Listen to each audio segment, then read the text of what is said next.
உழைப்பாளி இல்லாத நாடுதான் எங்கும் இல்லேயா. அரகோயா.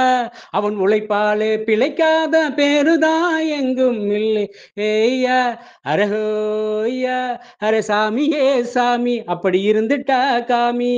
கூலியே கூலி, எங்களை நம்பித்தான் பூமி. பிறர் வாழ்வதே எங்க வேர்வையில் தான். உழைப்பாளி இல்லாத நாடுதான் எங்கும் இல்லேயா. அரகோயா. நித்தமும் பாடுபடும் உழைக்கும் யாவரும் ஓர் இனம்தான். சத்திய வார்த்தையிலே நமக்கு சொல்லுது மேதினம்தான். நாமெல்லாம் வேலை நிறுத்தம் செஞ்சா தாங்காது நாடு முழுதும். நாமின்றி என்ன நடக்கும், நம்ம கைதாண்டா ஓங்கி இருக்கும். அடிச்சாலும் புடிச்சாலும் அண்ணன் தம்பி நீயும் நானுண்டா. ஹே ஹே ஹே ஹே. உழைப்பாளி இல்லாத நாடுதான் எங்கும் இல்லேயா. அரகோயா. உலகத் தமிழ் உறவுகளே, உங்கள் அனைவருக்கும் உயராய்வு வேல் அலைவரிசையின் அன்பு வணக்கம். உண்ண உணவு தந்தவன் உழைப்பாளி, உடுக்க உடை தந்தவன் உழைப்பாளி, வசிக்க வீடு தந்தவன் உழைப்பாளி, ரசிக்க மலர் தந்தவன் உழைப்பாளி, மண்ணை சிலையாக்கியவன் உழைப்பாளி, பொன்னை சிலையாக்கியவன் உழைப்பாளி, கல்லை சிலையாக்கியவன் உழைப்பாளி, மரத்தை சிலையாக்கியவன் உழைப்பாளி, வண்ணத்தை ஓவியமாக்கியவன் உழைப்பாளி, எண்ணத்தை விதையாக்கியவன் உழைப்பாளி. உழைப்பாளியின்றி உலகமில்லை, உழைப்பாளியின்றி உயர்வு இல்லை, உழைப்பாளியின்றி வாழ்க்கை இல்லை, உழைப்பாளியின்றி வசந்தமில்லை. வெயில் மழை பாராது உழைப்பவன், வெந்த சோற்றை தின்று வாழ்பவன். தொழுவதை விட சிறந்தது உழைப்பு, பூசாரியை விட சிறந்தவன் உழைப்பாளி. வியர்வை காயுமுன் கூலியை கொடு, வேதனை வராமல் உழைப்பாளியை காத்திடு. வியாபாரியிடம் பேரம் பேசினால் தவறு அன்று, உழைப்பாளியிடம் பேரம் பேசினால் தவறு. போற்றுவோம் உழைப்பை, போற்றுவோம் போற்றுவோம் உழைப்பாளிகளை போற்றுவோம். கவிஞர் இரா ரவி அவர்களின் வரிகளோடு இவ்வரங்கத்தை தொடங்குகின்றேன். உலகத் தமிழ் தொழிலாளர்கள் அனைவருக்கும் உழைப்பாளர் தின வாழ்த்துக்களை உயராய்வு வேல் அலைவரிசையின் சார்பாக தெரிவித்துக் கொள்கின்றேன். என்னங்க இந்த வாரம் என்னன்னு கேட்குறீங்களா? மே தினம் வருது இல்லையா? நம்ம தொழிலாளர்களை பற்றி நம்ம சிந்திக்கலன்னா அப்புறம் என்ன இருக்கு? ஆமாங்க, இந்த வாரம் மே தின அரங்கம். அதில் சிறப்பாக கட்டுமான தொழிலாளர்கள் பற்றி சிந்திக்க போகிறோம். இதை முதல் நிகழ்வு என்னன்னு தெரியுமா? நம்ம கட்டுமான தொழிலாளர்களை சந்தித்து அவங்களுக்கு வாழ்த்து கூறி சிறப்பு செய்த இதை செய்தவர் யார் தெரியுமா? நம்ம பேராசிரியர் க. விஜயா அவர்கள். அவரோடு உரை நிகழ்த்தியவர் கிருஷ்ணகிரியை சேர்ந்த ராஜ்குமார். இவர்களுக்கு என்னுடைய வணக்கத்தையும் நன்றியையும் தெரிவித்துக் கொள்கின்றேன். ராஜ்குமாருக்கு மட்டும் இல்லைங்க, எல்லா தொழிலாளர்களுக்குமே நம்ம மே தின வாழ்த்துக்களை தெரிவித்துக் கொள்வோம். அடுத்து கட்டுமான தொழிலாளர்கள் பற்றி சிறப்புரை ஆற்ற இருப்பவர்கள் இருவர். ஒருவர் துபாயில் வசிக்கும் நம்ம மீனவன் சுமிஜின் டொனால்டு அவர்கள். இவர் ஏற்கனவே மீனவர்கள் வாழ்வியலை பற்றி நம் அலைவரிசையில் பேசியிருக்கிறார். இப்போது நம்மிடையே கட்டுமான தொழிலாளர்களின் வாழ்வியலை பற்றி சிறப்புரை ஆற்ற இருக்கிறார். இவரை பற்றி 2 வரிகள். இவர் சார்ந்த துறையை பற்றி அதிகம் சிந்திக்கிறார். கூடுதலாக தமிழுக்காக தனிபெரும் சேவை ஆற்றுகிறார். எப்போது அழைத்தாலும் இன்முகத்தோடு நம்முடைய மாணவர்களுக்காக உரையாற்றுவதில் அத்துணை மகிழ்ச்சி அவருக்கு. மென்பொறியாளர் மீனவன் சுமிஜின் டொனால்டு அவர்களுக்கு என்னுடைய சிறப்பான வணக்கத்தையும் நன்றியையும் தெரிவித்துக் கொள்கின்றேன். அடுத்து நம்மிடையே சிறப்புரை ஆற்ற இருப்பவர் சிங்கப்பெண், சங்கப்பெண், தங்கப்பெண் நதியா கணபதி. இவர் தமிழ்நாடு விருச்சகம் அமைப்பு சாரா தொழிலாளர் நலசங்க மயிலாடுதுறை மாவட்ட செயலாளராக செயலாற்றி வருகிறார். ஒரே ஒரு முறை தாங்க சந்தித்தேன். சந்தித்த 10வது நிமிடம் என்னை சிந்திக்க வைத்தார். இவர் நம் மாணவர்களுக்காக கட்டுமான தொழிலாளர்களும் அரசின் பங்களிப்பும் என்ற தலைப்பில் உரை நிகழ்த்த ஒப்புக்கொண்டார். அவருக்கு என் நன்றி கலந்த வணக்கத்தை உரித்தாக்குகின்றேன்.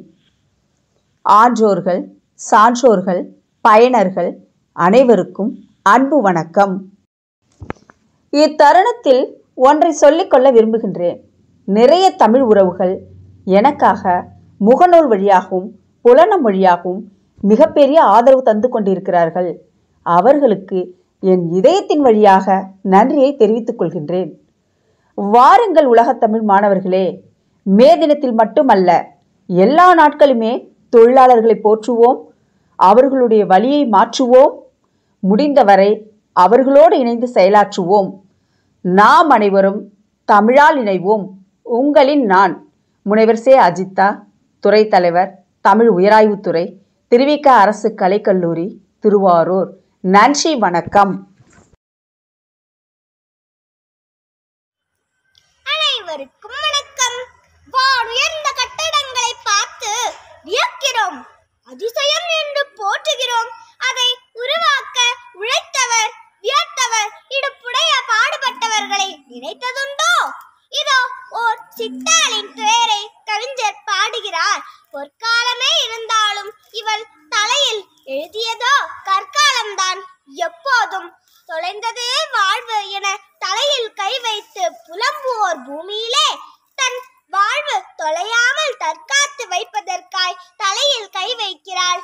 இவள் வாழ்வில் தலைகணம் பிடித்தவர் உண்டு. தலைகணமே வாழ்வாக ஆகி போனது.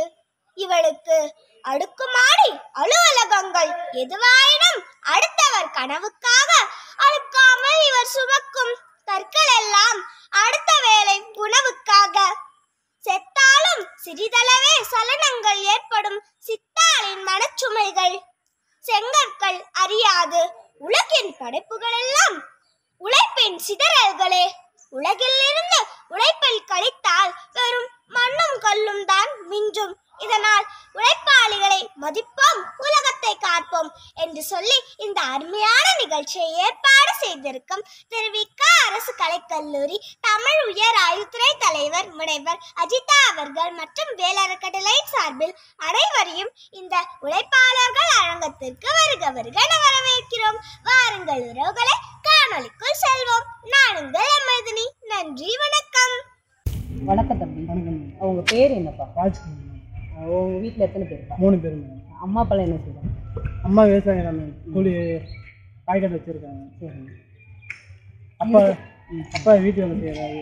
இந்த மாதிரி மேஸ்திரி வேலைக்கு தான் போயிட்டு இருக்காங்க. இவ்வளோ சின்ன பிள்ளையா இருக்கீங்க, ஏன் இந்த வேலைக்கு பண்ணுறீங்க? அப்பா பணம் இல்லை மேம், வசதி இல்லை படிக்கிறதுக்கு. அதனால் வந்து இந்த வேலைக்கு நானும் ஆசைப்பட்டு ஏற்றுக்கணும் தான் வந்தேன். இப்போது தம்பி தங்கச்சிங்களா இல்லை நீங்கள் தான் மூத்தவங்க? இல்லை, என்னோட மூத்தவங்க அண்ணா இருக்காங்க. அவங்களாம் என்னப்பா பண்ணுறாங்க? அவங்களும் மேஸ்திரி வேலை தான். வெளியூர்லாம் போவீங்களாப்பா வேலைக்கு? எங்கே இருந்தாலும் போகணும். எத்தனை பில்டிங் பார்த்து வரீங்க? இது ஒரு 5 பில்டிங் போயிருக்கோம். இல்லை, நான் என்ன கேட்குறேன், இப்போ இந்த வேலை பிடிச்சி தான் செய்கிறீங்களா? இல்லை இல்லை, பிடிச்சி தான் செய்யணும். எத்தனை வருஷமாக அந்த வேலை பார்க்குறீங்கப்பா? 5 வருஷமா. 5 வருஷம் பார்க்குறீங்க. சரி, எத்தனை வயசுலேருந்து பார்த்துருக்கீங்க? எனக்கு ஒரு 17 வயசுலேருந்து பார்க்கணும். 17, 18. இந்த வேலை பார்த்துட்டு இருக்கீங்களப்பா, ஏதாவது மறக்க முடியாத சம்பவங்கள் ஏதாவது நடந்திருக்கா? நடந்திருக்கு. என்னப்பா நடந்தது? உயிருக்கு சொன்னாத.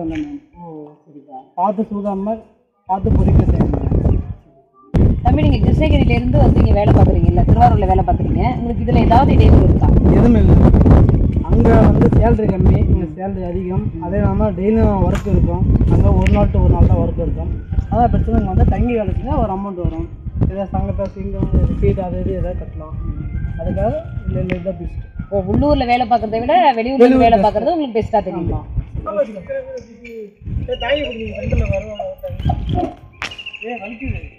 முன்னாடி வரும் வெயிட் இருக்காது.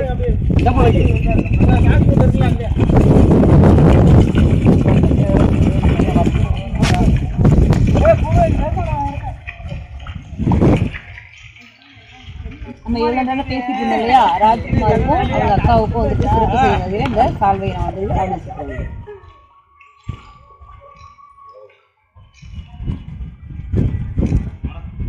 தொழிலாளர் தினம் வாழ்த்துக்கள். தொழிலாளர் தினம் வாழ்த்துக்கள்.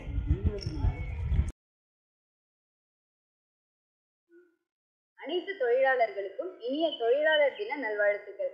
மனிதர் வாழ்வில் பெரும் பங்கு வகிப்பது வணிகம். வணிகம் இல்லையே மனிதர் தம் தேவையை எளிதில் நிறைவேற்றிக் கொள்ள இயலாது.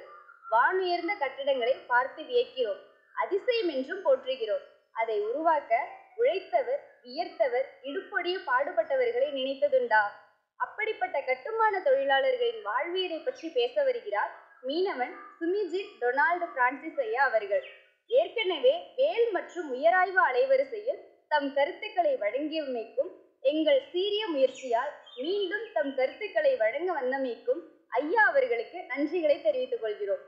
யாதும் ஊரே யாவரும் கேளீர் வரிகளாய் வாழ்ந்து காட்டியவர், தொழிலாளர்களின் நலனுக்காக 17 புலம்பெயர் நாடுகளில் உரையாற்றியவர், சிறந்த சமூக சேவகர், மரம்பிடியாளி எனும் புத்தகத்தை எழுதிய ஐயா மீனவன் சுமிஜின் டொனால்டு பிரான்சிஸ் அவர்கள் கட்டுமான தொழிலாளர்களின் வாழ்வியல் எனும் தலைப்பில் வழங்கும் உரையினை கேட்டு மகிழ்வோம். பாருங்கள்.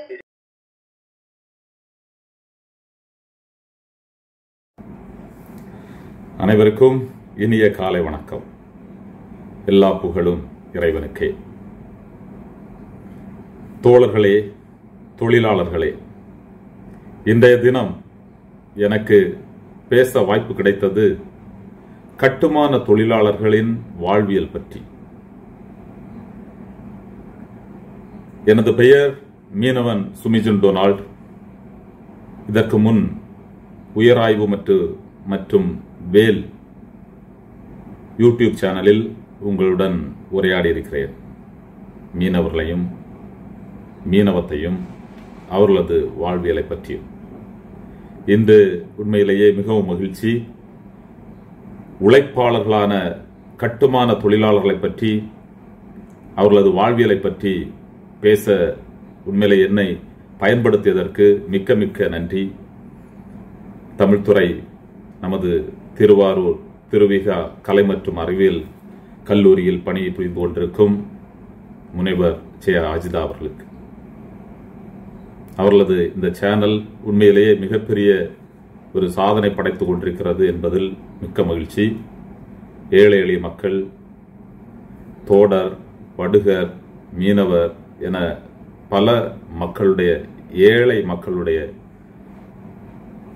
காரியங்களை பற்றி, தொழிலாளர்களோட காரியங்களை பற்றி இந்த சேனலில் விவாதிப்பதும் அதை பற்றியான நிகழ்ச்சிகளை தொகுத்து அளிப்பதும் உண்மையிலேயே மகிழ்ச்சிக்குரிய சந்தோஷமான ஒரு செய்தி. மிக்க மகிழ்ச்சி. இன்று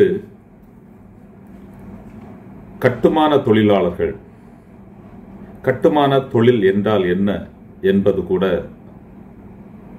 நமது படித்த சமூகங்களுக்கு ஒருவேளை தெரியாமல் இருக்கலாம். உலகில் மிகப்பெரிய எண்ணிக்கையில் தொழில் செய்வது தொழிலாளர்கள் உள்ளது கட்டுமான தொழில் செய்யும் துறைக்கு தான். எவ்வளவு பேர் வேலை பார்க்காங்க அப்படின்னு சொல்லி உங்களுக்கு சந்தேகம் இருக்கலாம். 22 கோடி மக்கள் உலக அளவில் கட்டுமான தொழிலை செய்து கொண்டிருக்கிறார்கள். அவர்கள் அனைவருக்கும் இந்த நேரத்தில் உழைப்பாளர்கள் தின வாழ்த்துக்களை கூறிக்கொள்கிறேன்.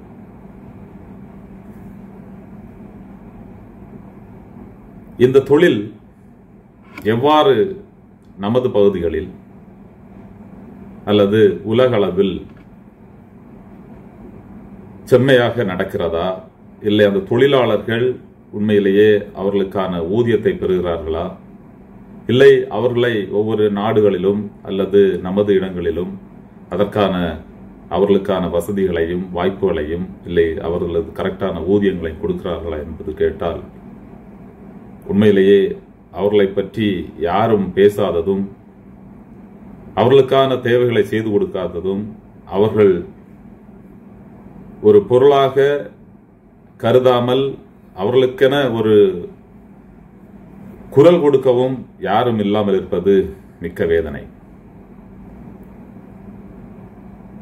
குறிப்பாக நமது தமிழக மக்கள், தமிழக கட்டுமான தொழிலாளர்கள் பல வெளிநாடுகளிலும் சென்று வேலை பார்ப்பதுண்டு. குறிப்பாக துபாய் போன்ற பெரிய பெயரெடுத்த நகரங்களில் அவர்கள் மிக குறைந்த ஊதியத்தில் வேலை பார்த்து கொண்டிருப்பது மிக்க மிக்க வேதனையான ஒரு காரியம். ஏன் துபாய் போன்ற நகரங்களில் வந்து மிகவும் குறைந்த ஊதியத்தில் வேலை பார்க்கிறார்கள்? நமது அரசாங்கமும் நமது சூழ்நிலையும் அவர்களுக்கான தொழில் அங்கே கொடுக்காததனால் இந்த மக்கள் இன்று வேதனையிலும் வருத்தத்திலும். நான் பார்த்திருக்கிறேன் துபாயில் வந்து படக்கூடிய கஷ்டங்களை.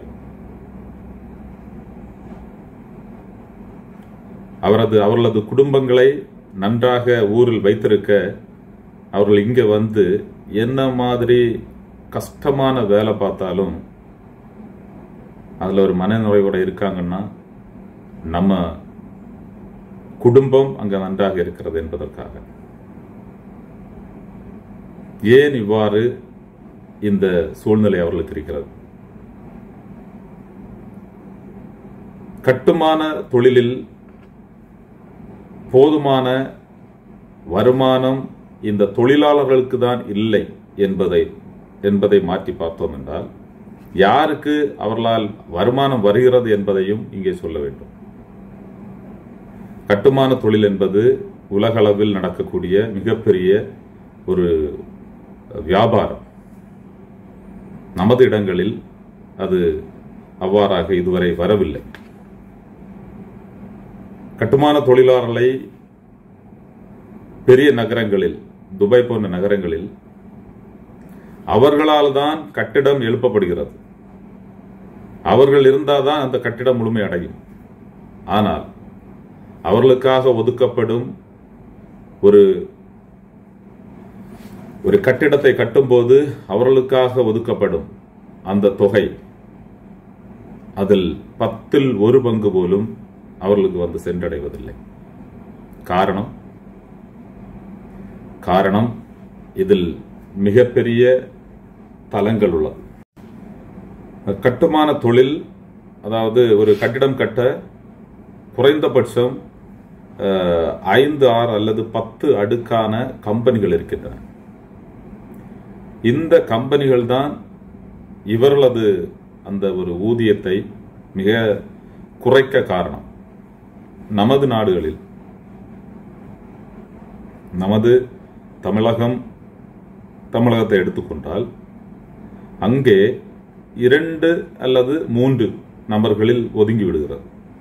இருந்தாலும் அங்கு நமது கட்டுமான பணியாளர்களுக்கு போதுமான வேலை கிடைப்பதில்லை.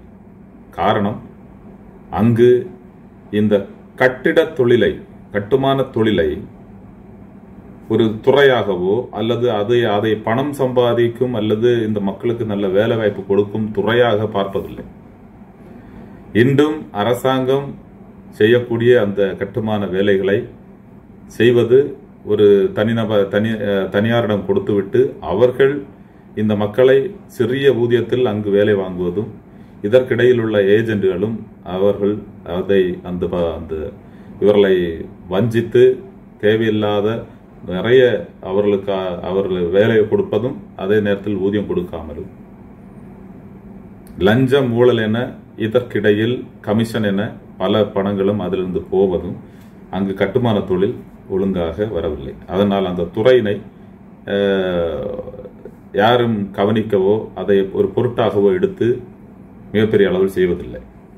அதே நேரத்தில் துபாய் போன்ற நகரங்களில் இந்த கட்டுமானம் என்பது, அதனால்தான் துபாய் வளர்ந்தது அப்படி என்று சொல்லலாம். துபாய் வளர்ந்தது இங்கே உள்ள கட்டிடங்கள் கட்டப்பட்டதனால். இன்று உலகளவில் முதன்மையாக நிற்கும் மிகப்பெரிய புர்ஜ் கலிஃபா என்று அழைக்கக்கூடிய அந்த கட்டிடம் வந்ததும் இவ்வாறான தொழிலாளர்களின் மிகப்பெரிய ஒரு உழைப்பால். இதில் நான் என்ன சொல்ல வருகிறேன் என்பது மிக முக்கியமான விடயம். நமது பகுதிகளிலும் இந்த கட்டுமான தொழிலை மிகப்பெரிய அளவில் அதற்கான ஒரு மதிப்பையும் மரியாதையும் கொடுத்து நாம் தக்க நடவடிக்கைகளோடு அங்கு மேற்கொண்டோம் என்றால் துபாய் எவ்வாறு நமக்கு இப்போ அது ஒரு வியாபார நோக்கில் கட்டிடங்களை கட்டுவதும் ஆட்களை அதில் குடியமர்த்துவதும், இங்கே ஒவ்வொரு ஏரியா புது புது இடங்களில் சென்று அந்த இடத்தை கட்டிடங்களை கட்டி அதில் குடியமர்த்தி அப்படியே வளர்ந்து கொண்டிருக்கிறார்கள். ஆனால் நாம் என்ன செய்து கொண்டிருக்கிறோம் நமது தமிழகத்திலோ இந்தியாவிலோ? அது போன்ற மாற்றங்கள் வந்தால் இது யாருக்கு பலனுள்ளதாக அமையும்? இன்று கட்டிட தொழிலை நம்பி, கட்டுமான தொழிலை நம்பி இருக்கக்கூடிய தொழிலாளர்களுக்கு அது பலனாக அமையும். ஒரு எடுத்துக்காட்டு கூற வேண்டும் என்றால், நான் வேலை பார்க்கும் கம்பெனி, அதுவும் இது போன்ற கட்டுமான தொழிலில் ஆட்களை வேலைக்கு கொடுக்கும் ஒரு கம்பெனி. கட்டிடத்தை கட்டுவதற்காக வேலையாட்களை மட்டும் கொடுப்பதற்காக கம்பெனிகள் இருக்கிறது. அதற்கு மேல் இந்த ஒரு சிறு ஒரு கட்டிடத்தை எடுத்தோம் என்றால் ஒரு ஃப்ளோர் அல்லது 5 ஃப்ளோர் இல்லை ஒரு 1000 வில்லா செய்கிறார்கள் என்றால், வில்லா என்பது ஒவ்வொரு சின்ன நம்ம வீடு, நம்ம இடத்துல உள்ள ஒரு சின்ன வீடு இருக்கு இல்லையா, அந்த சின்ன வீடை 1000-2000 சேர்த்து செய்வாங்க. செஞ்சுட்டு ஆட்களுக்கு வேலை கொடுப்பாங்க. அப்படிப்பட்டதுல ஒரு 10 எண்ணத்தை ஒரு கம்பெனி, 5 எண்ணத்தை ஒரு கம்பெனி, அப்படி பகிர்ந்து கொடுத்து அதை சப்கான்ட்ராக்டர் ஒர்க் என்பார்கள். அவ்வாறு இந்த ஆட்களை வேலைக்கு கொடுக்கக்கூடிய சப்ளை கம்பெனி ஒன்று, அதுக்கு மேல் சப்கான்ட்ராக்டர் ஒன்று, அதற்கு மேல் மெயின் கான்ட்ராக்டர், இதெல்லாம் சேர்த்து அந்த வேலையை எடுத்து செய்யக்கூடிய அந்த மெயின் கான்ட்ராக்டர். அதில் தனித்தனியாக இப்போ பிளம்பிங் வேலை, அந்த வேலை, இந்த கார்பெண்டர் வேலை, மேசன் வேலை, ஸ்கஃபோல்டர் வேலை, இப்படியாக பல விதமான வேலைகளை பிரித்து இங்கே கொடுத்து ஒவ்வொன்றும் ஒவ்வொரு கம்பெனி இங்கே வேலை பார்த்து கொண்டிருக்கிறது. ஆனால் நமது இடங்களில் எல்லாம் தெரிந்த வல்லுநர்களாக ஒரு 10 பேர் சேர்ந்து ஒரு முழு கட்டிடத்தையும் கட்டி முடித்து விடுவார்கள். இது மாற வேண்டும், மாற்றங்கள் வேண்டும். நமது கட்டுமான தொழிலாளர்களை பயன்படுத்தி செய்யக்கூடிய அந்த துறையானது இதை முழு அளவில் சிந்தித்து அங்கும் கட்டுமானங்கள் வளர நாம் வழிவகை செய்ய வேண்டும். அவ்வாறு செய்யும்போது இங்கு உண்மையிலேயே அவர்கள் படும் பாடு குறைக்கப்படும். அவர்கள் நரக வேதனையில் இங்கே வேலை செய்து கொண்டிருக்கிறார்கள். நாம் நமது ஊர்களில் குறைந்தபட்சம் ஒரு குடும்பத்துக்கு ஒரு வீடு வைத்திருக்கிறோம்.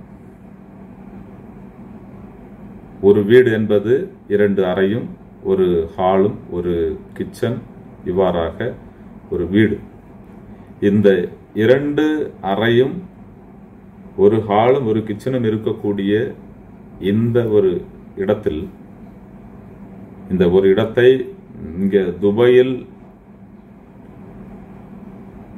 பெரிய பெரிய பணக்காரர்கள் அல்லது பெரிய பெரிய அலுவலக வேலை செய்யக்கூடிய நபர்கள் ஒரு குடும்பம் தான் அதுல இருப்பாங்க. அதே நேரத்தில் கட்டுமான தொழிலாளர்கள் இந்த இவ்வளவு இடத்திலையும் குறைந்தபட்சம் 20, 30, 40 பேர் அந்த இடத்தில் இருப்பார்கள். வேதனையின் மேல் வேதனை. ஒரு கட்டில் போட்டு அந்த கட்டிலுக்கு மேல ஒரு கட்டில், அந்த கட்டிலுக்கு கீழே ஒரு நபர். அப்படியெல்லாம் துபாயில் வாழக்கூடிய சூழ்நிலை. இது இங்க மட்டுமா என்பது எனக்கு தெரியாது. வேறு பல நாடுகளிலும் இவ்வாறு இருக்கும் என்ற நம்பிக்கை எனக்கு இருக்கிறது. நாம் நமது தமிழகத்தில் நமது மக்கள் இந்த மாதிரி வாழ்க்கை வாழ்ந்தால் எப்படி இருக்கும்? எவ்வளவு வருத்தப்படுவோம், எவ்வளவு கஷ்டமான ஒரு சூழ்நிலை அது என்பதை நாம் புரிந்து கொள்ள வேண்டும். இதற்கான மாற்றம் நாமும் நமது கட்டுமான தொழிலாளர்களுக்கு தேவையான வசதி வாய்ப்புகளையும் அவர்களுக்கு என்ன வேண்டுமோ அதை அங்கேயே செய்து கொடுத்தால் இந்த கட்டுமானமும் வளரும், கட்டுமான துறையும் வளரும், கட்டுமான தொழிலாளர்களும் வளருவார்கள் என்பது என்னுடைய நம்பிக்கை. தொழிலாளர் தினமான இந்த மே 1 தொழிலாளர் தினத்தில் ஒரு மிக முக்கியமான கேள்வியை இந்த அரசாங்கத்துக்கும் அதிகாரிகளுக்கும் நான் கேட்க விரும்புகிறேன். குறிப்பாக இந்திய அரசாகட்டும், தமிழக அரசாகட்டும், ஓய்வூதியம் என அரசாங்க வேலை செய்ய நபர்களுக்கு மட்டும் கொடுப்பதன் காரணம் எனக்கு புரியவில்லை. ஏன் அவர்களுக்கு மட்டும்தான் ஓய்வூதியம் கொடுக்கப்படுகிறது? யாருக்கு இந்த ஓய்வூதியம் நீங்கள் கொடுக்க வேண்டும்? உண்மையிலேயே நமது பொருளாதாரத்தை நிலைநிறுத்தும் நபர்களுக்கு, விவசாயிகள், கட்டுமான தொழிலாளர்கள், மீன்பிடி தொழிலாளர்கள், அவ்வாறே அரசாங்கத்தை விட்டு வேறு தொழில் செய்து இன்று நமது அரசாங்கத்தை நிலைநிறுத்தும் அல்லது நமது பொருளாதாரத்தை நிலைநிறுத்தும் அவர்கள் 50-60 வருடங்கள் வயசு தாண்டிய பிறகு, அவர்களது 50-60 வயசு தாண்டிய பிறகு ஒன்றுமில்லா நிலையில் இன்றும் இருக்கிறார்கள். அவ்வாறு ஏழையா இருக்கக்கூடிய அவர்களுக்கு தான் ஓய்வூதியம் நமக்கு கொடுக்க வேண்டுமே தவிர 50-60 வருடம் அல்லது 40 வருடமாவது வேலை செய்து, அரசாங்க வேலை செய்து, அதிலும் பலவிதமான பலன்களையும் பெற்று வேலையை முடிக்கக்கூடிய அவர்களுக்கு ஓய்வூதியம் கொடுப்பது என்பது சிரிப்புக்குள்ளாக இருக்கிறது. உள்ளவன் கையிலேயே திரும்பவும் கொண்டு கொடுப்பதாக நான் நினைக்கிறேன். அரசாங்கம் இந்த மாதிரியான காரியங்களை எதற்கு செய்து கொண்டிருக்கிறது என்பதே இன்று என்னுடைய கேள்விக்குறியா இருக்கிறது. இதை கேட்கும் அரசு ஊழியர்கள் கண்டிப்பா என் மேல கோபப்படாதீங்க. ஏன்னா வாழ்க்கையில கஷ்டப்படுறவங்களுக்கு அதற்கான ஊதியமும் கிடைக்கல, அதற்கான அரசாங்க உதவியும் கிடைக்கல. அதனால்தான் இதை நான் சொல்றேன்.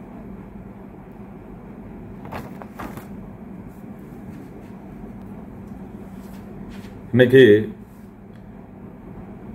விவசாயிகளுக்கென்று அல்லது மீனவர்களுக்கென்று அல்லது பல துறைகளுக்கென்று பலவிதமான ஒரு பாடல்களாக இருக்கட்டும் அல்லது படங்களாக இருக்கட்டும், சினிமாக்களாக இருக்கட்டும், அவர்களை தூக்கி பிடிக்கக்கூடியதும் அவர்களுக்காக குரல் கொடுக்கக்கூடியதும் நிறைய அளவில் வந்து கொண்டிருக்கிறது. ஆனால் நமது கட்டுமான தொழிலாளர்களை பற்றியோ, அவர்கள் படும் அவஸ்தைகளை பற்றியோ, கஷ்டப்பாடுகளை பற்றியோ யாரும் நினைத்து பார்ப்பதில்லை என்பது வருத்தத்துக்குரியது. அவர்களுக்கான குரல் எழும்ப வேண்டும். அமைப்பு ரீதியாகவும் கட்சிகளும் சங்கங்களும் அவர்களது காரியங்களை என்ன ஏது என்று கேட்டு செயல்படுத்த வேண்டும், தேவைகளை நிறைவேற்ற வேண்டும்.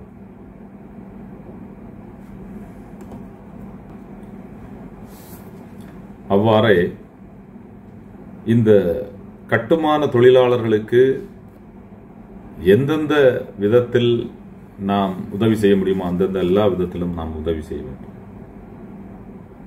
ஏனென்றால் அவர்கள் கூலி சிறிய ஒரு இதுக்காக தான் அவங்க வேலை பார்த்துட்டு இருக்காங்க. அது மாற வேண்டும். மாற்றம் எவ்வாறு வேண்டும் என்றால் அவர்கள் கூலி வேலைக்கு உழைப்புக்கேற்ற பங்கு அவர்களுக்கு கிடைத்தால் இன்னும் நன்றாக இருக்கும். பங்கு என்பது வரக்கூடிய வருமானத்தில் அவர்களுக்கு கொடுக்க வேண்டிய ஒரு ஷேர், அந்த பங்கு. இதை கட்டிட வல்லுநர்களும் கட்டிடத்தை கட்டக்கூடிய கம்பெனிகளும் இதை உண்மையிலேயே நீங்க பரிந்துரை செய்தீர்கள் என்றால் கண்டிப்பாக அவர்களது வாழ்வும் நன்றாக அமையும். தற்போது நமது கலாச்சார மாறுபாட்டில் நாம் அதிகம் மக்கள் கட்டுமான தொழில் செய்யக்கூடிய நபர்களின் மக்களும் மற்றுள்ள அனைத்து மக்களும் கட்டுமான தொழில் படிப்பு அதன் உயரிய படிப்புகளை படித்து கொண்டு என்ன வேலை செய்யலாம் என்பது அறியாமலே மீண்டும் அந்த மாதிரியான தொழிலை நிறைய பேர் செய்து கொண்டிருக்கிறார்கள். உண்மையிலேயே அவர்களுக்கான ஒரு ஆலோசனை கூட்டம், அவர்களை முன்னேற்றுவதற்காக செய்ய வேண்டிய செயல்பாடுகள், அவர்களுக்கு கொடுக்க வேண்டிய ஆலோசனைகள் எல்லாமே நாம் செய்ய கடமைப்பட்டுள்ளோம். என்னென்ன வேலை வாய்ப்பு இருக்கிறது, என்னென்ன வழிகாட்டுதல் நாம் அவர்களுக்கு கொடுப்பதற்கான ஒரு வலைத்தளங்கள் இருக்கிறது, வெளிநாட்டு வேலைவாய்ப்பு எவ்வாறு இருக்கிறது, உள்நாட்டில் என்னென்ன வேலைவாய்ப்பு இருக்கிறது, அதுபோல நமது தெரிந்த நபர்களுக்காக பரிந்துரைப்பது, வேலை கொடுக்க வாய்ப்புள்ள கம்பெனிகளுக்கு நாம் நமது அரசாங்கமே இப்போது வழிகாட்டும் நிலை எவ்வாறு உருவாக்குவது என பல வகையான இந்த காரியங்கள் நமது கட்டுமான தொழிலாளர்களுக்கு அளிக்கப்பட வேண்டும். அவரது வாழ்க்கை மேன்மேலும் கீழே போகாமல் அவர்களது வாழ்க்கை தரம், அவர்களது குடும்பம், அவர்களது பாரம்பரியம் காக்கப்பட வேண்டும். அவர்கள் அந்த துறையில் வல்லுநர்கள், அந்த துறையை மீண்டும் அவர்களது பாரம்பரியம் செய்யும் என்ற நம்பிக்கை அவர்களுக்கு கொடுக்க வேண்டும். அவ்வாறு கொடுக்கும்போதுதான் அந்த தொழில் துறை, அந்த துறை மிகவும் மேம்படும். அதனால் நமது அரசாங்கத்துக்கும் நல்லது, பொதுமக்களுக்கும் நல்லது, அந்த தொழில் செய்யும் தொழிலாளர்களுக்கும் மிக்க மிக்க நல்லது. பொதுவாக எனது எல்லா உரையிலும் இருக்கும் ஒரே ஒரு வார்த்தை, ஒன்றுபட்டால் உண்டு வாழ்வு, நம்மில் ஒற்றுமை இல்லையேல் அனைவருக்கும் தாழ்வு. அதைதான் இப்போது கட்டுமான தொழிலாளர்களுக்கும் நான் சொல்ல விரும்புகிறேன். உண்மையிலேயே மிகப்பெரிய சங்கங்களும் அமைப்புகளும் பல பல விவசாயிகளுக்கும் மீனவர்களுக்கும் வேறு பல தொழிலாளர்களுக்கும் இருக்கிறது. ஏன் கட்டுமான தொழிலாளர்களுக்கான ஒரு மிகப்பெரிய அமைப்பு சங்கம் தமிழக அளவில் அல்லது மாவட்ட அளவில் அல்லது இந்திய அளவில் ஏன் உருவாகவில்லை என்பதை உங்களிடம் கேள்விக்குறியாக வைக்கிறேன். நீங்கள் செய்ய வேண்டிய நிறைய காரியங்கள் அமைப்பு வழியாகவோ சங்கங்கள் வழியாகவோ செய்ய வேண்டிய நிறைய காரியங்கள் இருக்கிறது. ஒருவேளை ஆங்காங்கே ஒரு சிறு சிறு சிறு அமைப்புகளும் இருக்கலாம், எனக்கு தெரியவில்லை. ஆனால் நமது தமிழக அளவில் மிகப்பெரிய போராட்டம் செய்யவோ இந்திய அளவில் போராட்டங்கள் செய்யவோ உங்களுக்கான உரிமையை நீங்கள் பெற்றெடுப்பதற்காக இதுவரை எந்த அளவு வளர்ந்திருக்கிறீர்கள் என்பது கேள்விக்குறியாக இருக்கிறது. ஆகவே அவ்வாறான ஒரு செயல்பாடில் நமது கட்டுமான தொழிலாளர்கள் இறங்க வேண்டும். அவர்களுக்கான தேவைகளை அரசாங்கத்திடம் கேட்டு பெற வேண்டும் என்பதையும் இந்த நல்ல நேரத்தில் கூறிக்கொள்ள விரும்புகிறேன். உடலினை எந்திரமாக்கி, உழைப்பினை உரமாக்கி, உயிரை பணயமாக்கி உலகை இயக்க வைக்கும் உன்னத தொழிலே கட்டுமான தொழில். வீட்டை உயர்த்திட, நாட்டை காத்திட, நாளை உருவாக இன்று உழைத்திடும் உன்னத கரங்களே கட்டுமான தொழிலாளர் கரங்கள். தொழிலாளர் தின வாழ்த்துக்கள் கூற மிகப்பெரிய ஒரு பொக்கிஷமாக வாழக்கூடிய தொழிலாளர்கள் கட்டுமான தொழிலாளர்கள். ஆகவே இந்த இனிய நாளில் கட்டுமான தொழிலாளர்களுக்கு மே தின வாழ்த்துக்கள், தொழிலாளர்கள் தின வாழ்த்துக்கள். எங்கள் அனைவரும் பாராட்டுகளும் வாழ்த்துக்களும். உலகம் வாழ நீங்கள்தான் காரணம். உலகம் வாழ நீங்களும் மிகப்பெரிய காரணம். என்று கூறிக்கொண்டு இந்த வாய்ப்பை எனக்கு அளித்த நமது முனைவர் சே அஜிதா, திருவாரூர் திருவிகா கலை மற்றும் அறிவியல் கல்லூரி பேராசிரியர் அவர்களுக்கு மிக்க மிக்க நன்றியை தெரிவித்துக் கொள்கிறேன். அவரது உயராய்வு மற்றும் வேல் யூடியூப் சேனல் இன்னும் மிகப்பெரிய அளவில் தமிழக மக்களின், மனிதர்களின் வாழ்வியலை இந்த உலகுக்கு தனது ஊடகம் வழியாக மிகப்பெரிய அளவில் கொண்டு சேர்க்க வாழ்த்துகிறேன், பாராட்டுகிறேன். வாய்ப்பளித்தமைக்கு மிக்க மிக்க நன்றி. கேட்டவர்களுக்கும் எனது சகோதர சகோதரிகள், தொழிலாளர்களான தோழர்கள் அனைவர்களுக்கும் மிக்க மிக்க நன்றியை தெரிவித்துக் கொண்டு முடித்துக் கொள்கிறேன். உங்களுடன் என்றும் மீனவன் சுமிஜன் டொனால்ட். அனைத்து தமிழ் நெஞ்சங்களுக்கும் அன்பு வணக்கம். நான் உங்கள் விக்னேஸ்வரி ஜெயச்சந்திரன். உலகெங்கும் உள்ள அனைத்து தொழிலாளர்களுக்கும் இனிய தொழிலாளர் தின வாழ்த்துக்களை தெரிவித்துக் கொள்வது உங்கள் வேல் மற்றும் உயராய்வு அலைவரிசை. உலகம் பறந்து விரிந்த கடல், அதில் ஆடுவாரும் உலர், பாடுவாரும் உலர், பிறதிறன் காட்டுவாரும் உலர், இவர்களுள் வென்றோரே மிகுதி. இதனையே ஆளுமை என்கிறோம். அத்தகைய ஆளுமை மிக்க பெண்களுள் ஒருவர்தான் அம்மா நதியா கணபதி அவர்கள். எத்துறையிலும் சாதனை படைத்துக் கொண்டிருக்கும் பெண்களில் அம்மா நதியா கணபதி அவர்கள் தமிழ்நாடு விருச்சிகம் அமைப்பு சாரா தொழிலாளர் நல சங்கத்தில் மயிலாடுதுறை மாவட்ட செயலாளராக உள்ளார். சிறந்த சமூக சேவகர், பிறர் மனதில் அன்பை விதைத்து சொல்லுதற்கரிய செயல்கள் பல செய்தவர். தமிழ்நாடு விருச்சிகம் அமைப்பு சாரா தொழிலாளர் நல சங்கத்தில் திருவாரூர் மற்றும் தஞ்சாவூர் மாவட்ட பொறுப்பாளராக உள்ள அம்மா நதியா கணபதி அவர்கள் கட்டுமான தொழிலாளர்களும் அரசின் பங்களிப்பும் என்ற தலைப்பில் நம்முடைய காணொலியில் பேச வருகிறார். வாருங்கள் உறவுகளை, கேட்டு மகிழ்வோம்.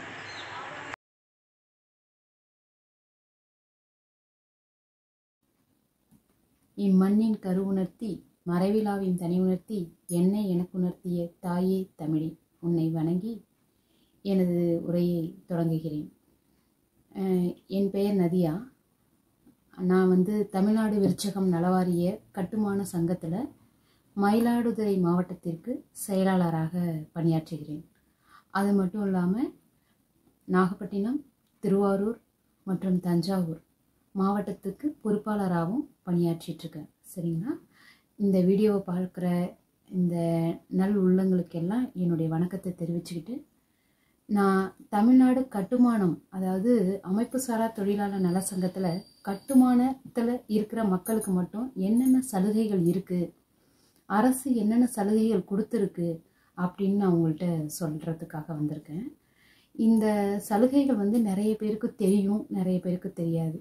நம்ம அரசாங்கம் நம்ம மக்களை அவ்வளோ பேணி பாதுகாக்கிறாங்க. அதாவது ஒவ்வொரு தொழிலாளரையும் தன்னோட குழந்தைகள் போல அவங்களுக்கு அவங்களால இயன்ற உதவிகளை செய்கிறாங்க.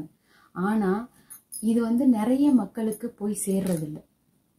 ஆனால் இதை உங்கள்கிட்ட சொன்னால் இந்த வீடியோ மூலியமாக நிறைய பேருக்கு தெரியும் அப்படிங்கிறதுக்காக நான் சொல்ல வரேன். அதாவது தமிழ்நாடு கட்டுமானத்தில் இந்த மாதிரி ஒரு நலவாரிய கார்டு போட்டு வச்சுருப்பாங்க.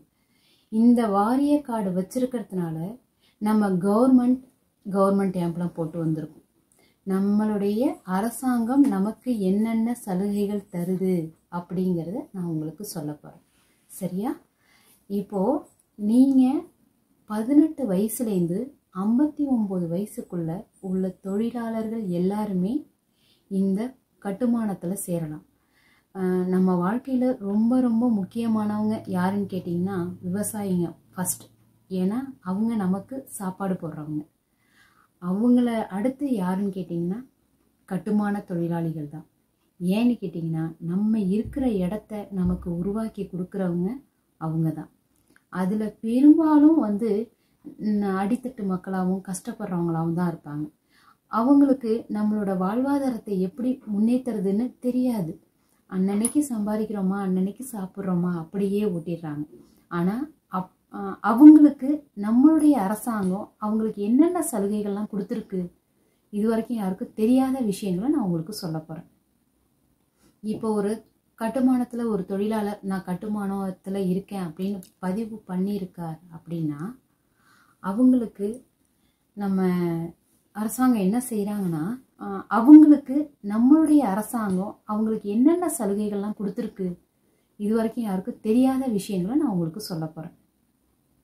இப்போ ஒரு கட்டுமானத்தில் ஒரு தொழிலாளர் நான் கட்டுமானத்தில் இருக்கேன் அப்படின்னு பதிவு பண்ணியிருக்கார் அப்படின்னா அவங்களுக்கு நம்ம அரசாங்கம் என்ன செய்கிறாங்கன்னா, அவங்களுடைய குழந்தைங்க 6வது படிக்கிறதுலேருந்து உதவித்தொகை கொடுக்குறாங்க.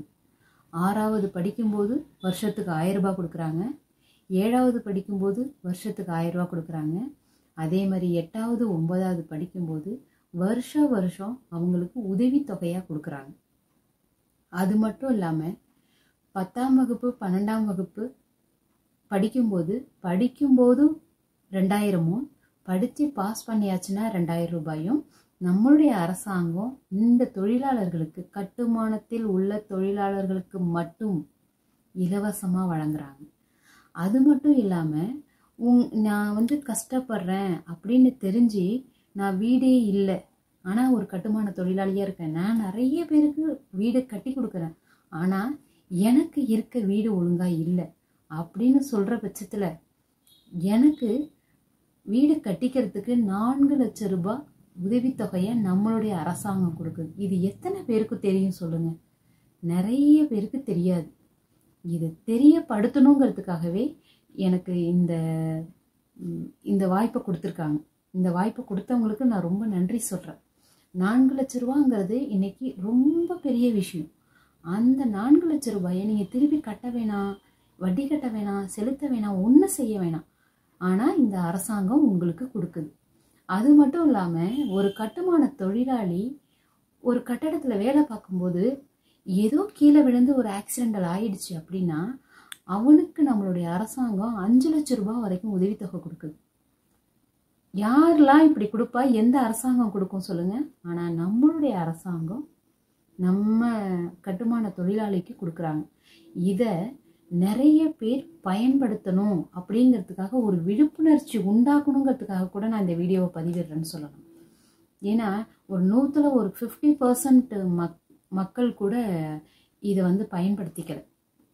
அது முக்கால்வாசி கிராமத்து மக்கள்லாம் இந்த சலுகைகள்லாம் இருக்குன்னே அவங்களுக்கு தெரியல. அதனால தான் உங்களுக்கு திரும்ப திரும்ப சொல்கிறேன், அரசாங்கம் இவ்வளோ சலுகைகள் கொடுக்குது. நீங்கள் இந்த மாதிரி கட்டுமான புக் ஒரு அட்டை நீங்கள் போட்டு வச்சுக்கணும், இந்த வாரியத்தில் நீங்கள் சேர்ந்து ஒரு உறுப்பினராக இருக்கணும் அப்படின்னு நான் உங்களுக்கு சொல்ல. கிராமத்து மக்கள்லாம் இந்த சலுகைகள்லாம் இருக்குன்னே அவங்களுக்கு தெரியல. அதனால தான் உங்களுக்கு திரும்ப திரும்ப சொல்கிறேன், அரசாங்கம் இவ்வளோ சலுகைகள் கொடுக்குது. நீங்கள் இந்த மாதிரி கட்டுமான புக் ஒரு அட்டை நீங்கள் போட்டு வச்சுக்கணும், இந்த வாரியத்தில் நீங்கள் சேர்ந்து ஒரு உறுப்பினராக இருக்கணும் அப்படின்னு நான் உங்களுக்கு சொல்ல வரேன். சரிங்களா? அப்புறம் நான் சொல்ல வந்ததே கொஞ்சம் மாற்றிட்டேன்னா, அடுத்தது நீங்கள் விபத்துனா 5 லட்ச ரூபாய் வரைக்கும் உங்களுக்கு உதவித்தொகை கொடுக்குறாங்க. அது மட்டும் இல்லாமல் இயற்கை மரணம் அப்படின்னு வச்சுக்கோங்க, நம்மளுடைய வாரிசுக்காரவங்களுக்கு 50,000 ரூபாய் ஃப்ரீயாக கொடுக்குறாங்க. நம்ம இறந்துட்டா கூட நம்மளுடைய பணம் நம்ம பசங்களுக்கு உதவுது. சரியா? அப்போது அது அப்படிப்பட்ட ஒரு சலுகை உள்ள ஒரு திட்டத்தில் நம்ம சேரணுமா வேணாமா சொல்லுங்க? நீங்கள் கண்டிப்பாக சேரணும் தானே? இந்த திட்டத்தில் சேர்ந்து நம்மளுடைய வாழ்க்கையை இன்னும் கொஞ்சம் முன்னேற்றிக்கணும் அப்படின்னு தான் நான் உங்களுக்கு சொல்கிறேன். இது மட்டும் இல்லைங்க, இன்னும் நிறைய இருக்குது. இன்னும் என்ன, அதாவது நம்ம 60 வயசு வரைக்கும் ஓடுவோம், நம்மளால் சம்பாதிக்க முடியும். ஒரு சித்தாள் வேலை பார்க்குறவங்க கண்டிப்பாக ஒரு 50 வயசு 55 வயசு வரைக்கும் சித்தாள் மூட்டை தூக்கி இறக்கி நம்மளால் செய்ய முடியும். ஒரு கத்தனார் வேலை பார்க்குறவங்க அந்த வயசு வரைக்கும் பண்ண முடியும். ஆனால் ஒரு 60 வயசுக்கு மேலே முடியுமா? முடியாது. அப்போ தான் நமக்கு ஒரு ஆதரவு தேவை. ஒரு கைக்கு நம்மளை பார்த்துக்கிறதுக்கும் சரி, நமக்கு செலவு பண்ணுறதுக்கும் சரி, நம்மளுடைய தேவைகளை பூர்த்தி செய்யறதுக்கும் சரி, அப்போ தான் ஒரு சின்ன சின்ன அமௌண்ட் அப்போ நமக்கு தேவை. அதை நமக்கு நம்ம அரசாங்கம் கொடுக்குது. 60 வயசுக்கு அப்புறம் மாதம் 1000 ரூபாய் பென்ஷன் கொடுக்குறாங்க நம்மளுடைய அரசாங்கம் கட்டுமான தொழிலாளிகளுக்கு. இப்போ 1000 ரூபாய் கொடுக்குறாங்க, வருங்காலத்தில் இன்னும் உயரலாம். சரியா? இந்த திட்டத்தில் நீங்கள் சேருங்க, இன்னும் பயன்பெறுங்க. இதில் இன்னும் சலுகைகள் நிறைய இருக்குது. அதாவது இப்போ நான் கட்டுமானத்தில் ஒரு தொழிலாளியாக இருக்கேன் அப்படின்னு அரசாங்கத்தில் பதிவு பண்ணியிருக்கேன்னா, என் பையன் கல்யாணத்துக்கு எனக்கு உதவித்தொகை கொடுக்குறாங்க, என்னோட பொண்ணு கல்யாணத்துக்கு எனக்கு உதவித்தொகை கொடுக்குறாங்க. டெலிவரி பிரசவ காலம் அப்படின்னா அந்த நேரத்துலையும் நம்ம தவிப்போம்னு சொல்லி அதுக்கும் உதவித்தொகை கொடுக்குறாங்க. 40 வயசுக்கு அப்புறம் கண்ணு புரியாமல் போயிடும், கண்ணாடி போடணும் அப்படின்னு நினச்சோன்னா அதுக்கும் உதவித்தொகை கொடுக்குறாங்க.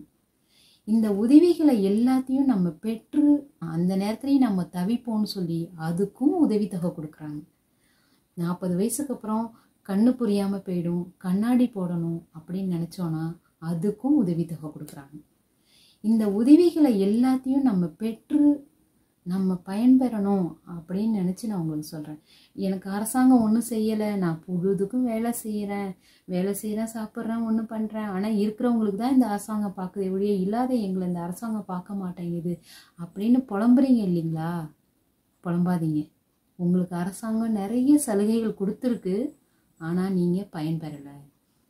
கட்டுமானத்தில் உள்ளவங்க உண்மையாக ரொம்ப கஷ்டப்படுறவங்க, யாரும் ரொம்ப இருக்கப்பட்டவங்க இல்லை. ஒரு இன்ஜினியராக உள்ளவங்க, ஒரு மேஸ்திரி அப்படி உள்ளவங்க வேணால் ஓரளவுக்கு வாழ்வாதாரத்தை கொஞ்சம் உயர்த்தி வச்சுருக்கலாம். ஆனால் எலக்ட்ரீஷியன் ஆகட்டும், பிளம்பர் ஆகட்டும், சித்தாள் ஆகட்டும், கொத்தனார் ஆகட்டும், ஆசாரி ஆகட்டும், ஆசாரிக்கு உதவி செய்கிறவங்களாகட்டும், ஒரு வேலையில் எவ்வளோ கஷ்டப்படுறீங்களோ நம்ம வாழ்க்கையில் கஷ்டப்பட்டுக்கிட்டே தான் இருக்கும் இல்லைங்களா? நம்மளுடைய பிள்ளைங்களுக்கும் அப்படி தான், நம்ம தான் கஷ்டப்படுறோம், நம்ம பிள்ளைங்களை நல்லபடியாக வளர்க்கணும் அப்படின்னு நம்ம நினைப்போம். ஆனால் அந்த அளவுக்கு இன்னும் வரல. ஆனால் நமக்கு அரசாங்கம் இவ்வளவு செய்யுது, இதை நம்ம இன்னும் பயன்படுத்திக்கல. சரிங்களா? இதை பயன்படுத்திக்கிட்டு நம்மளுடைய வாழ்க்கையை முன்னேற்றணும், நம்மளுடைய பிள்ளைங்களுக்கு படிப்புக்கு உண்டான அந்த உதவித்தொகையும் நம்ம பெற்றுக்கணும் அப்படின்னு நினைக்கிறேன், அப்படின்னு நான் உங்களுக்கு சொல்கிறேன். அப்புறம் அது மட்டும் இல்லாமல் இப்போ குவாரண்டைன், அதாவது இப்போ கொரோனா வந்துச்சு இல்லையா? கொரோனா ஒரு 3 மாதம் நம்மளை வீட்டுக்குள்ளேயே போட்டு பூட்டிட்டாங்க, வீட்டுக்குள்ளேயே இருந்துட்டாங்க. அந்த கொரோனா டைமில் நமக்கு 2000 ரூபாய் உதவித்தொகை கொடுத்தாங்க இந்த அரசாங்கம். வீட்டில் இருக்கீங்களா, நீங்கள் கஷ்டப்படுறீங்களா, உங்களுக்கு நாங்கள் உதவுறோம் அப்படின்னு இந்த கட்டுமானத்தில் உள்ள தொழிலாளர்களுக்கு எல்லாருக்கும் 2000 ரூபாய் கொடுத்தாங்க, அதுவும் ஃப்ரீயாக. அது மட்டும் இல்லாமல் அந்த வருஷ பொங்கலுக்கு 1000 ரூபாய் மதிப்புள்ள ஜாமான் கொடுத்தாங்க. அரிசி, பருப்பு, ஆயில், திராட்சை, முந்திரி பருப்பு, வெல்லம், காட்டன் சாரீ, காட்டன் வேஷ்டி, இது எல்லாமே நம்மளுடைய அரசாங்கம் நமக்கு சலுகையாக ஃப்ரீயாக கொடுத்தாங்க. அதாவது நான் அதிகம் பேசலை, எனக்கு தெரிஞ்ச வரைக்கும் அரசாங்கம் கட்டுமான தொழிலாளிகளுக்கு என்னென்ன செய்கிறாங்கன்னு சொல்லிட்டேன். கட்டுமான தொழிலாளியாக உள்ள நம்ம இந்த அரசாங்கம் கொடுக்கறது எல்லாத்தையும் பெற்று பயன்பெறணும் அப்படின்னு நான் உங்களுக்கு சொல்கிறேன். சரிங்களா? நம்ம என்றைக்குமே பாதுகாப்பு இல்லாதவங்க, வாழ்க்கையில் அதிக கஷ்டங்களையும் அதிக துயரங்களையும் அனுபவிக்கிறவங்க யாருன்னு கேட்டிங்கன்னா கட்டுமான தொழிலாளிகள்னு சொல்லுவேன். இந்த கட்டுமான தொழிலாளிகளுக்கு அரசோட நலத்திட்டங்கள் ஜாஸ்தி, உங்களோட வாழ்க்கையில் அவங்களுடைய பங்களிப்பும் அதிகம். அதை நீங்கள் பயன்படுத்திக்கிட்டு உங்களுடைய வாழ்வாதாரத்தை நீங்கள் இன்னும் கொஞ்சம் உயர்த்திக்கணும் அப்படிங்கிறதுக்காக தான் அரசு உங்களுக்கெல்லாம் என்னென்ன சலுகைகள் எல்லாம் கொடுத்துருக்குங்கிறத நான் உங்களுக்கு விரிவாக சொல்லியிருக்கேன். இதில் இன்னும் நிறைய விஷயங்கள் இருக்குது. அதாவது இப்போ நான் சொன்னதெல்லாம் ஒரு பாதி வரைக்கும் சொல்லியிருக்கேன். இன்னும் நிறைய உங்களுக்கு சலுகைகள் கொடுக்குறாங்க. அந்த சலுகைகள் எல்லாத்தையும் நீங்கள் பயன்பெறணும்னா நான் கட்டுமான தொழிலாளி அப்படின்னு அரசாங்கத்தில் நீங்கள் பதிவு பெறணும். இப்போ எல்லாமே ஆன்லைன் மூலிமா பதிவு பண்ணுறாங்க இல்லையா? ஏதோ ஒரு சங்கத்து மூலிமா நீங்கள் இணைஞ்சு அவங்கள்ட்ட நான் கட்டுமான தொழிலாளியாக இருக்கேன் அப்படின்னு பதிவு பண்ணி கவர்மெண்ட்டு எம்பளம் போட்ட அந்த நலவாரிய அட்டையை நீங்கள் வாங்கிக்கோங்க. அப்படி வாங்கிக்கிட்டிங்கன்னா உங்களுக்கு அரசாங்கம் கொடுக்க வேண்டிய சலுகைகள் எல்லாமே உங்களுக்கு எல்லாமே உங்களுக்கு கிடைக்கும். அதன் மூலியமாக உங்களுடைய வாழ்வாதாரமும் கொஞ்சம் உயரும் அப்படின்னு சொல்லி இந்த வீடியோவை பதிவிடுறதுக்கு அனுமதித்த திருமதி அஜிதா மேடம் அவர்களுக்கு என்னோட பணிவார்ந்த நன்றியை தெரிவிச்சுக்கிட்டு, என்னோட இந்த வீடியோவை பார்க்குற எப்படி சொல்கிறதுன்னு தெரியல, ஏன்னா எனக்கு இதுதான் முதல் வீடியோ. என் வீடியோவை பார்க்குற அனைத்து நல் உள்ளங்களுக்கும் என்னுடைய மனமார்ந்த நன்றியை தெரிவிச்சுக்கிறேன். நன்றி, வணக்கம். இந்த நிகழ்ச்சி உங்களுக்கு பிடிச்சிருந்துச்சுன்னா விரும்பவும், ரொம்ப பிடிச்சிருந்துச்சுன்னா பகிரவும், ரொம்ப ரொம்ப பிடிச்சிருந்துச்சுன்னா கத்து பெட்டியில் கத்துகளை போடவும். நன்றி, வணக்கம். உழைப்பாளி இல்லாத நாடுதான் எங்கும் இல்லையா, அரகோயா. அவன் உழைப்பாலே பிழைக்காத பேருதான் எங்கும் இல்லை ஏயா, அரகோயா. அரே சாமியே சாமி, அப்படி இருந்துட்டா காமி, கூலியே கூலி, எங்களை நம்பித்தான் பூமி.